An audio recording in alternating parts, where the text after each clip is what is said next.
Hello everyone, welcome to HVS studies. तो दोस्तों, आज की इस वीडियो में जो आपका ग्रुप डी का एग्जाम चल रहा है उससे रिलेटेड जो 23 अगस्त की आपकी शिफ्ट रहेंगी उनसे related most expected most repeated questions आज हम इस वीडियो में कवर करेंगे। और जो आपकी आगे आने वाली शिफ्ट होंगी उनके लिए भी ये जो वीडियो रहेगी काफी ज्यादा इंपॉर्टेंट रहेगी। जितने भी क्वेश्चंस रहेंगे सभी एग्जाम बेस्ड क्वेश्चंस हैं। जिस तरीके से जिस पैटर्न पे आपके ग्रुप डी के एग्जाम्स में क्वेश्चन पूछे जा रहे हैं उसी टाइप के क्वेश्चंस आपको इस वीडियो में प्रोवाइड कराए गए हैं।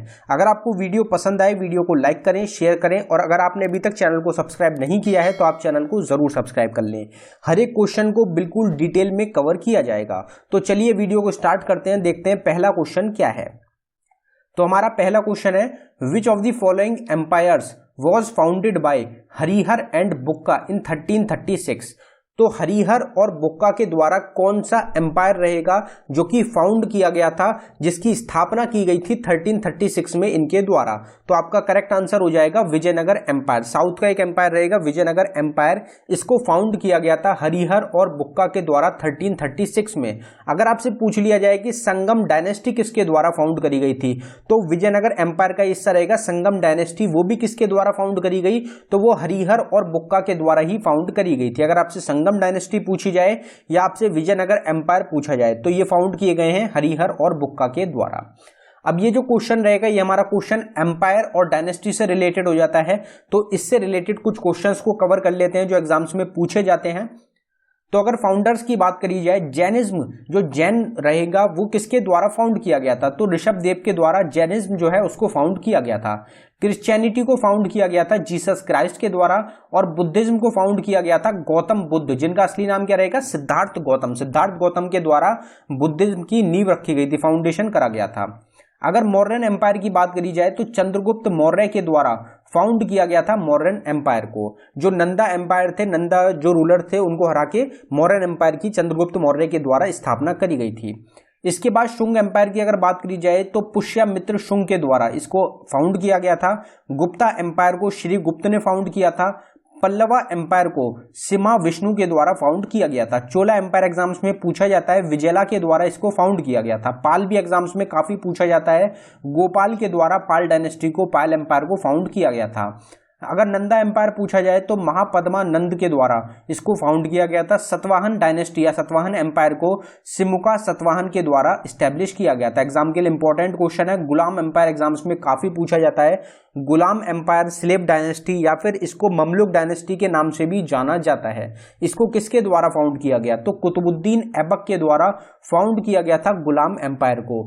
और अगर आपसे सैयद डायनेस्टी पूछी जाए, सैयद एम्पायर पूछा जाए तो सैयद खिलजी खान के द्वारा फाउंड किया गया था सैयद एम्पायर को। अब ये जो टॉपिक रहता है डायनेस्टी और उनके फाउंडर, ये काफी बड़ा टॉपिक रहता है। इसकी सेपरेट वीडियो रहेगी जो कि आपको हमारे चैनल पे मिल जाएगी। हमारा दूसरा चैनल है HVS स्टडीज 2.0, उस पे आपको हर एक टॉपिक की सेपरेट वीडियो प्रोवाइड कराई जाती है। लिंक डिस्क्रिप्शन में प्रोवाइड कराया गया है, आप उस चैनल को विजिट कर सकते हैं। हर एक टॉपिक की जिससे भी आपको एग्जाम में क्वेश्चन पूछा जाता है आपको उस पर वीडियो मिल जाएगी।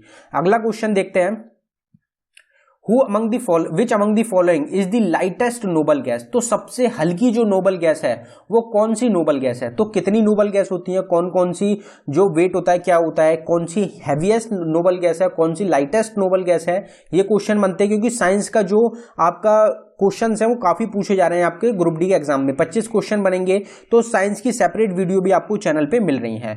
लाइटेस्ट नोबल गैस कौन सी है तो आपका आंसर क्या होगा, आपका आंसर हो जाएगा हीलियम। हीलियम जो होती है ये लाइटेस्ट नोबल गैस होती है आपकी नोबल गैसेज में। अब नोबल गैसेज की बात करी गई तो नोबल गैसेज कौन कौन सी रहती हैं उनको देख लेते हैं। तो ये हमारी नोबल गैसेज रहेंगी आपकी, टोटल 7 नोबल गैसेज हैं। इनके बारे में आपको पता होना चाहिए। सबसे पहली हमारी हीलियम होती है जिसको हम HE से रिप्रेजेंट करते हैं, सिंबल भी एग्जाम में पूछे जाते हैं। ये लाइटेस्ट नोबल गैस है और ये सेकंड सबसे ज्यादा एलिमेंट, सेकंड सबसे ज्यादा यूनिवर्स में पाए जाने वाला एलिमेंट रहेगा। ये भी आपसे एग्जाम में पूछा जाता है। आर्गन की अगर बात करी जाए तो AR से आर्गन को रिप्रेजेंट किया जाता है, क्रिप्टॉन को KR से रिप्रेजेंट करते हैं, जिनॉन को XE से रिप्रेजेंट करते हैं, नियोन को NE से रिप्रेजेंट करते हैं। और क्रिप्टॉन, जिनॉन और नियोन इन तीनों के फाउंडर एक ही रहेंगे, एक ही व्यक्ति के द्वारा इन तीनों को फाउंड किया गया था। हम पहले कवर कर चुके हैं, अगर आपको ध्यान है तो आपको कमेंट बॉक्स में बताना है कि क्रिप्टॉन, ज़ेनॉन और नियॉन इन तीनों को किसके द्वारा फाउंड किया गया। फिर रेडॉन की बात करी जाए, Rn से इसको रिप्रेजेंट करते हैं और ये हैवीएस्ट नॉन नोबल गैस है। सबसे ज्यादा जो भारी नोबल गैस है वो है रेडॉन और सबसे जो हल्की नोबल गैस है वो है हीलियम। अगर ऑर्गेनिज्म की बात करी जाए तो इसको Og से रिप्रेजेंट किया जाता है और ये हाईली रेडियो एक्टिव एलिमेंट होता है। और पीरियोडिक टेबल में सबसे ज्यादा एटॉमिक नंबर वाला कौन सा एलिमेंट होता है, ये आपसे क्वेश्चन अगर पूछा जाए हाईएस्ट एटॉमिक नंबर किसका होता है तो 118 एटॉमिक नंबर होता है आपका ऑर्गेनिजम का। और ये जो नोबल गैस हो जाएगी, जो एलिमेंट हो जाएगा, ये हाईएस्ट एटॉमिक नंबर रखता है। अगला क्वेश्चन देखते हैं। अगले क्वेश्चन पे बढ़ने से पहले हम आपको बताना चाहते हैं करंट अफेयर 2022 जनवरी से लेकर जुलाई तक की एक ई बुक हमारे द्वारा लॉन्च करी गई है, क्योंकि करंट अफेयर के काफी ज्यादा करीब 12 से 13 क्वेश्चन आपके हर एक शिफ्ट में पूछे जा रहे हैं। तो इसकी जो ई बुक रहेगी आपकी इस जनवरी से जुलाई तक की, ये सिर्फ आपको 59 रुपीज में प्रोवाइड कराई जा रही है। इसमें 1300 से ज्यादा करंट अफेयर के क्वेश्चन रहेंगे। जनवरी से लेके जुलाई तक के हर एक मंथ के अलग अलग सेपरेट करंट अफेयर के क्वेश्चन आपको मिलेंगे इस ई बुक में। ये बाइलिंगुअल लैंग्वेज में आपको प्रोवाइड कराई गई है, हिंदी और इंग्लिश दोनों में आपको कंटेंट मिलेगा। अगर आप इंटरेस्टेड हो तो लिंक आपको डिस्क्रिप्शन में प्रोवाइड कराया गया है, आप डिस्क्रिप्शन में जाके इसको बाय कर सकते हैं। पेमेंट करने के बाद अगर आपको डाउनलोडिंग में कुछ इशू आता है तो नीचे हमारी जीमेल आईडी है, आप इस पे डायरेक्टली मेल कर सकते हैं। अगला क्वेश्चन देखते हैं। स्वनिधि से Samriddhi Yojana program was launched by which ministry. तो स्वनिधि से समृद्धि योजना या फिर स्वनिधि से समृद्धि प्रोग्राम ये कौन सी मिनिस्ट्री के द्वारा लॉन्च किया गया था, ये आपका क्वेश्चन पूछा गया था पीछे CHSL के एग्जाम में, और आगे भी आपसे पूछा जा सकता है, काफी ज्यादा चर्चे चल रहा था पीछे। तो ये कौन सी मिनिस्ट्री के द्वारा लॉन्च किया गया, हमारा आंसर हो जाएगा ministry of housing and urban affairs. तो ministry of housing and urban affairs के द्वारा स्वनिधि से समृद्धि प्रोग्राम को, स्वनिधि से समृद्धि स्कीम को लॉन्च किया गया था। अगर हाल ही में जो लॉन्च करी गई कुछ स्कीम्स रहेंगी जो अभी चर्चा में चल रही थी तो उनकी कुछ बात कर लेते हैं, उनको कवर कर लेते हैं।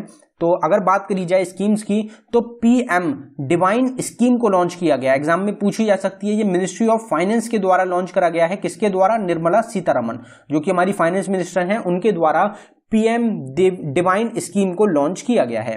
फिर आपका स्त्री मनोरक्षक प्रोजेक्ट, और स्त्री जो होता है, जो वुमेन से रिलेटेड आपकी स्कीम्स होती हैं वो भी एग्जाम्स में काफी पूछी जाती हैं। तो स्त्री मनोरक्षक प्रोजेक्ट ये लॉन्च किया गया है कौन सी मिनिस्ट्री के द्वारा? तो ministry of women and child development के द्वारा लॉन्च किया गया है। और वो करंट टाइम में मिनिस्ट्री कौन होल्ड करती हैं? तो स्मृति ईरानी होल्ड करती हैं, और इस स्कीम को मार्च 2022 में ही लॉन्च किया गया है। और ये क्वेश्चन आपके एग्जाम के लिए काफी इंपॉर्टेंट क्वेश्चन है। स्माइल स्कीम को लॉन्च किया गया है ministry of social justice and empowerment के द्वारा, जिसके मिनिस्टर हैं करंट टाइम में वीरेंद्र कुमार। अगर ये स्कीम की बात करी जाए तो ये किससे रिलेटेड है? तो ये ट्रांसजेंडर और जो बेगर्स रहेंगे उनसे रिलेटेड इस स्कीम को लॉन्च किया गया है। काफी इंपॉर्टेंट रहेगी एग्जाम्स के लिए। 12 फरवरी 2022 में इस स्कीम को लॉन्च किया गया था, आपको इसकी डेट भी याद रखनी है। फिर आपका उजाला स्कीम रहती है, एग्जाम्स में काफी पीछे पूछी गई थी। मिनिस्ट्री ऑफ पावर के द्वारा इसको लॉन्च किया गया था 1 मई 2015 में। उजाला की फुल फॉर्म क्या होती है? तो Unnat Jyoti by affordable LEDs for all. तो ये आपसे ये भी पूछा जाता है कि ये किस चीज से रिलेटेड है, तो ये LED जो है, उजाला जो है, उससे रिलेटेड आपकी स्कीम हो जाती है। फिर तेजस्विनी एंड हौसला स्कीम किसके द्वारा लॉन्च करी गई? तो ये भी मिनिस्ट्री ऑफ फाइनेंस के द्वारा, निर्मला सीतारमण के द्वारा ही इसको लॉन्च किया गया था। और ये किसके लिए? जो लड़कियां हैं, कितनी between 18 to 35 years of age, उनके लिए जो स्टार्ट करेंगी बिजनेस, जो 18 से 35 साल की महिलाएं जो हैं, जो लड़कियां जो हैं, जो कि बिजनेस स्टार्ट करना चाहती हैं, उनके लिए इसको लॉन्च किया गया है। और ये किसके द्वारा? बैंक के द्वारा लॉन्च किया गया। तो ये जम्मू कश्मीर बैंक के द्वारा इस स्कीम को लॉन्च किया गया था। जो स्कीम रहेगी इसकी भी सेपरेट वीडियो आपको हमारे दूसरे चैनल HVS स्टडीज 2.0 पे मिल जाएगी। चैनल का लिंक आपको डिस्क्रिप्शन में प्रोवाइड कराया गया है। अगला क्वेश्चन देखते हैं। Which of the following Buddhist site is located in Uttar Pradesh? तो 4 बुद्धिस्ट साइट जो कि सबसे ज्यादा इंपॉर्टेंट रहती हैं उनके बारे में हम कवर करेंगे इस क्वेश्चन में। लेकिन पहले ये देख लेते हैं कि 4 जो आपको गिवन ऑप्शंस हैं इनमें से कौन सी बुद्धिस्ट साइट है जो कि उत्तर प्रदेश स्टेट में लोकेटेड है। तो आपका आंसर हो जाएगा सारनाथ। सारनाथ जो जगह है ये आपकी उत्तर प्रदेश स्टेट में लोकेटेड है। अगर 4 बुद्धिस्ट साइट की बात करी जाए कौन कौन सी रहेंगी, तो लुम्बिनी जो कि कपिलवस्तु नेपाल में लोकेटेड है। ये किस तरीके से रिलेटेड रहती है गौतम बुद्ध से, तो ये बर्थ प्लेस है गौतम बुद्ध की। और बोधगया जो जगह है जहां पे महाबोधि टेम्पल जो कि बिहार में लोकेटेड है, ये किस चीज से रिलेटेड है, तो यहां पे एनलाइटमेंट जो नॉलेज है उसकी प्राप्ति करी गई थी गौतम बुद्ध के द्वारा। फिर सारनाथ जो हमारा क्वेश्चन है ये उत्तर प्रदेश में रहेगा। यहां पे पहला सरमन डिलीवर किया गया था, पहला सरमन दिया गया था गौतम बुद्ध के द्वारा। फिर कुशीनगर, ये 2 साइट रहती हैं जो कि उत्तर प्रदेश में ही लोकेटेड है। कुशीनगर में डेथ हुई थी, डाई हुई थी और उन्होंने जो परिनिर्वाण है गौतम बुद्ध ने वो प्राप्त किया था। तो गौतम बुद्ध की जो डेथ हुई थी वो कुशीनगर उत्तर प्रदेश में हुई थी। अगला क्वेश्चन देखते हैं। In which city the 36th edition of international geological congress held. तो इस टाइप के क्वेश्चंस काफी ज्यादा आपके एग्जाम्स में पूछे जाते हैं ग्रुप डी के एग्जाम में। एक से 2 क्वेश्चन आपको इस तरीके के देखने को मिलेंगे। ये क्वेश्चन भी हो सकता है, काफी चांसेस रहेंगी, 80% चांसेस रहेंगी ये क्वेश्चन आपको आपके एग्जाम में देखने को मिल जाए। अगर बात करी जाए कि कौन सी सिटी है जहां पे ऑर्गेनाइज किया गया 36th addition international geological Congress का, तो आपका आंसर हो जाएगा न्यू दिल्ली। इंडिया की कैपिटल न्यू दिल्ली में 36th एडिशन को ऑर्गेनाइज करा गया है इंटरनेशनल जियोलॉजिकल कांग्रेस का। अगर इसकी बात करी जाए एडिशन की या फिर इससे रिलेटेड बात करी जाए जो ये अभी ऑर्गेनाइजेशन जो अभी करंट टाइम में ये जो होती है एडिशंस जो होते हैं वो ऑर्गेनाइज करे गए हैं उनकी बात कर लेते हैं। तो रिसेंट इवेंट्स की अगर बात करी जाए तो विंग्स इंडिया 2022 ये ऑर्गेनाइज करा गया कहां पे, हैदराबाद में। फिर गल्फ कंट्रीज इन्वेस्टमेंट समिट हुई है जिसको एड्रेस किया गया है मनोज सिन्हा के द्वारा जो कि करंट टाइम में लेफ्टिनेंट गवर्नर हैं जम्मू कश्मीर के। जम्मू कश्मीर में जो गल्फ कंट्रीज आई थी उनको इन्वेस्ट करने के लिए एक समिट रखी गई थी और उसको मनोज सिन्हा ने जिसको एड्रेस किया था। फिर 11th खेल महाकुंभ ये इनॉग्रेट किया गया किसके द्वारा, प्रधानमंत्री नरेंद्र मोदी के द्वारा। ये भी क्वेश्चन पूछा जाता है किसके द्वारा इनॉग्रेट किया गया, तो आपका आंसर पीएम मोदी हो जाएगा। कहां पे किया गया, तो अहमदाबाद रहेगा। अहमदाबाद में 11th खेल महाकुंभ को ऑर्गेनाइज किया गया। फिर 3rd एडिशन हुआ है नेशनल यूथ पार्लियामेंट फेस्टिवल का जो कि ऑर्गेनाइज करा गया है कहां पे, न्यू दिल्ली में। अगला क्वेश्चन है हमारा, Yogesh Kathuniya is an Indian para athlete who won the silver medal in Tokyo Olympic 2020 in which sport. तो आपसे सिंपल क्वेश्चन ये पूछा जा रहा है कि योगेश खतूनिया कौन से स्पोर्ट से रिलेटेड है जो कि पैरा एथलीट रहेंगे जिन्होंने भारत को टोक्यो ओलंपिक 2020 में सिल्वर मेडल दिलाया है। अब जो स्पोर्ट्स होता है ये काफी इंपॉर्टेंट आपका हो जाता है क्योंकि स्पोर्ट्स से काफी ज्यादा क्वेश्चंस आपके एग्जाम्स में देखने को मिलते हैं। तो योगेश खतूनिया कौन से स्पोर्ट से रिलेटेड हैं, तो आपका करेक्ट आंसर हो जाएगा डिस्कस थ्रो। तो डिस्कस थ्रोअर रहेंगे आपके योगेश खतूनिया। अब यहाँ पे स्पोर्ट्स से रिलेटेड बात करी गई है कि ये पर्सनैलिटी कौन से स्पोर्ट से रिलेटेड है, तो कुछ पर्सनैलिटीज को देख लेते हैं कि वो कौन से स्पोर्ट से रिलेटेड है। ये आपके पैरा ओलंपिक से रिलेटेड ही प्लेयर्स हमने लिए हैं। अगर आपको सेपरेट वीडियो चाहिए, जो प्लेयर्स होते हैं उनकी सेपरेट वीडियो आपको चाहिए, टॉपिक वाइज रिलेटेड आपको वीडियो मिलती है हमारे दूसरे चैनल HVS स्टडीज 2.0 पे, लिंक आपको डिस्क्रिप्शन में प्रोवाइड कराया गया है। और ये जो वीडियो रहेगी इसमें जो अवार्ड्स मिले हैं, जैसे नीरज चोपड़ा की बात करी जाए तो वो कौन से स्पोर्ट्स से रिलेटेड है सबको पता है, लेकिन उनको कौन से साल में कौन कौन से अवार्ड मिले हैं ये भी आपको प्रोवाइड कराया गया है उस वीडियो में, तो आप उसको जरूर देख लें। अब पैरा ओलंपिक प्लेयर्स की अगर बात करी जाए तो अवनी लेखारा 2 मेडल इन्होंने दिलाए हैं भारत को शूटिंग में टोक्यो ओलंपिक 2020 में, तो काफी इंपॉर्टेंट रहती है, शूटिंग से ये रिलेटेड आपकी हो जाएंगे। सुमित अंतिल जेवलिन थ्रो से रिलेटेड रहते हैं, जेवलिन थ्रो में इन्होंने भारत को मेडल दिलाया है। प्रमोद भगत रहेंगे बैडमिंटन से रिलेटेड। और ये जितने भी हम नाम कवर कर रहे हैं ये इन सभी ने पैरा ओलंपिक में भारत को टोक्यो पैरा ओलंपिक 2020 में भारत को मेडल दिलाया है। मनीष नरवाल के द्वारा शूटिंग में मेडल दिलाया गया है। कृष्णा नागर रहेंगे बैडमिंटन से रिलेटेड। भवीना पाटिल आपकी टेबल टेनिस से रिलेटेड रहेंगी। और अगर सुहास यतिराज की बात करी जाए तो ये बैडमिंटन से आपके रिलेटेड होते हैं। प्रवीण कुमार आपके हाई जंप से रिलेटेड हैं। मरियप्पन थंगावेलू हाई जंप से रिलेटेड रहेंगे। देवेंद्र झांझरिया जेवलिन थ्रो से रिलेटेड आपके हो जाएंगे। ये क्वेश्चन काफी इंपॉर्टेंट बन जाता है आपके एग्जाम्स के लिए।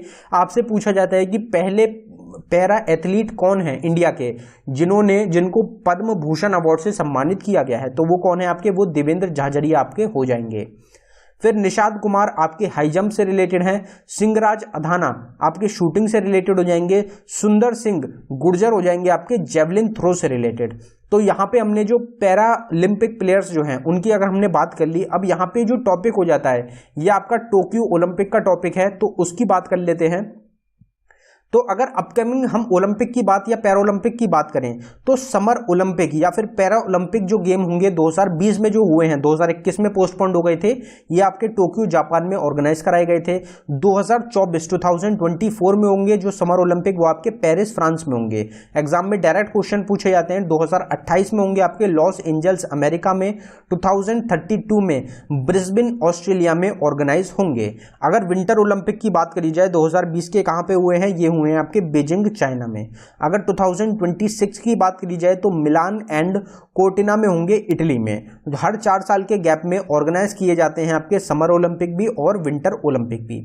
तो यहाँ पे हमारे ओलंपिक्स की बात करी गई। अब हम जो टोक्यो ओलंपिक हुआ है, जो पैरा ओलंपिक हुए हैं, उसके विनर्स की बात कर लेते हैं कि किस किस के द्वारा क्या क्या मेडल जीते गए हैं।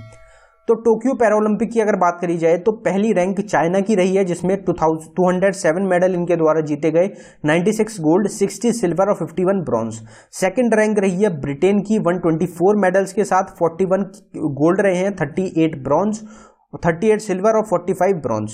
इंडिया की रैंक आपसे एग्जाम्स में पूछी जाती है, काफी इंपॉर्टेंट रहती है। तो 24th रैंक है इंडिया की पैरा ओलंपिक में। और ओलंपिक में कितनी रैंक है भारत की, तो 40 तो आपकी हो जाएगी 48 है ओलंपिक में और 24 है पैरा ओलंपिक में। अगर इंडिया के द्वारा कितने मेडल जीते गए, 19 मेडल जीते गए हैं टोटल, 5 गोल्ड, 8 सिल्वर और 6 ब्रॉन्ज। गोल्ड मेडलिस्ट की अगर बात करी जाए तो 5 मेडल जीते गए हैं। अवनी लेखारा ने शूटिंग में भारत को मेडल दिलाया गोल्ड, सुमित अंतिल ने दिलाया है जेवलिन थ्रो में, मनीष नरवाल ने दिलाया है गोल्ड मेडल, प्रमोद भगत ने दिलाया है और कृष्णा नागर, इन सबके द्वारा गोल्ड मेडल दिलाया गया है भारत को।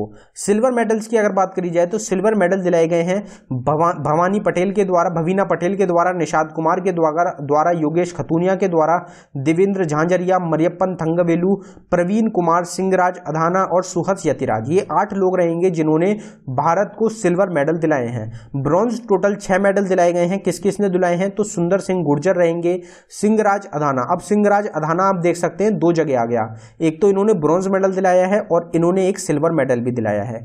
फिर आते हैं आपके शरद कुमार ने ब्रॉन्ज मेडल दिलाया है। अवनी लेखारा ने भी 2 मेडल दिलाए हैं, एक तो ब्रॉन्ज मेडल और एक गोल्ड मेडल। तो 2 प्लेयर हैं, सिंहराज अधाना और अवनी लेखारा, इन दोनों ने 2-2 मेडल दिलाए हैं भारत को। फिर हरविंदर सिंह ने और मनोज सरकार, इन दोनों ने भी ब्रॉन्ज मेडल भारत को दिलाए हैं। तो ये आपको ध्यान रखना है। और ये जो टॉपिक्स हैं इनकी सेपरेट वीडियो आपको मिल जाएगी HVS स्टडीज 2.0 पे, आप एक बार जरूर विजिट करें। अगला क्वेश्चन देखते हैं। अगला क्वेश्चन है आपका, which country will be the host nation for the G20 summit 2023। तो G20 समिट जो होगी 2023 में, 2023 में, उसको कौन सी कंट्री, उसको कौन सा नेशन रहेगा जो कि होस्ट करेगा, तो आपका आंसर हो जाएगा इंडिया। तो इंडिया ऑर्गेनाइज करेगा, इंडिया होस्ट करेगा 2023 में G20 समिट को। अगर G20 समिट की बात करी जाए तो G20 समिट पहली कहां पे हुई थी, या फिर 2022 की कहां पे हुई, 2021 की कहां पे हुई, तो इसको एक बार देख लेते हैं हम। तो G20 समिट जो पहली करी गई थी, G20 समिट, वो आपकी 2008 में हुई थी और ये ऑर्गेनाइज हुई थी, होस्ट करी गई थी USA के द्वारा। अमेरिका में इसको होस्ट किया गया था। 15वीं जो ऑर्गेनाइज करी गई है 2020 में, ये सऊदी अरेबिया में हुई है। 16th हुई है 2021 में इटली के अंदर, और 17th ऑर्गेनाइज करी जा रही है 2022 में इंडोनेशिया के द्वारा। जो अगली होगी 2023 में 18th, वो इंडिया ऑर्गेनाइज करेगा। और 2024 में जो 19th ऑर्गेनाइज करी जाएगी वो ब्राजील के द्वारा ऑर्गेनाइज करी जाएगी, होस्ट करी जाएगी। तो ये आपको ध्यान रखनी है 2021 से लेकर 24 तक की, ये तो काफी इंपॉर्टेंट रहती है, एग्जाम्स में आपकी बन सकती हैं। What is the SI unit of electromagnetic induction? Electromagnetic induction की SI यूनिट क्या होती है? तो आपका आंसर हो जाएगा टेस्ला होती है SI यूनिट इलेक्ट्रोमैग्नेटिक इंडक्शन की, या फिर मैग्नेटिक इंडक्शन भी आपसे पूछा जाता है, उसकी SI यूनिट हो जाती है टेस्ला। अब ये जो टॉपिक रहता है SI यूनिट से रिलेटेड आपका टॉपिक हो जाता है, इसकी सेपरेट वीडियो आपको चैनल पे मिल जाएगी। हम डिटेल ज़्यादा कवर नहीं कर रहे हैं क्योंकि काफ़ी बड़ी वीडियो बन जाएगी, तो इसकी सेपरेट वीडियो आप देख सकते हैं हमारे दूसरे चैनल पे, लिंक आपको डिस्क्रिप्शन में मिल जाएगा। तो दोस्तों ये हमारी वीडियो का आखिरी क्वेश्चन, अगर आपको वीडियो पसंद आई हो वीडियो को लाइक करें। अगर आपने अभी तक चैनल को सब्सक्राइब नहीं किया है तो आप चैनल को जरूर सब्सक्राइब कर लें। इसी तरीके से डेली आपको एक्सपेक्टेड क्वेश्चंस की वीडियोस हमारे चैनल पे प्रोवाइड कराई जा रही हैं, जिनसे एग्जाम्स में डायरेक्ट क्वेश्चंस देखने को मिल रहे हैं। साथ ही एनालिसिस की वीडियोस भी आपको हमारे चैनल पे मिल रही हैं, तो आप चैनल को जरूर सब्सक्राइब कर लें। अगर आपने अभी तक ई बुक्स को बाय नहीं किया है तो ई बुक्स का लिंक आपको डिस्क्रिप्शन में प्रोवाइड कराया गया है, आप डिस्क्रिप्शन में जाके ई बुक्स को बाय कर सकते हैं। आपके एग्जाम्स के लिए काफी इंपॉर्टेंट रहेंगी, ई बुक से डायरेक्ट एग्जाम्स में क्वेश्चंस देखने को मिलते हैं। धन्यवाद।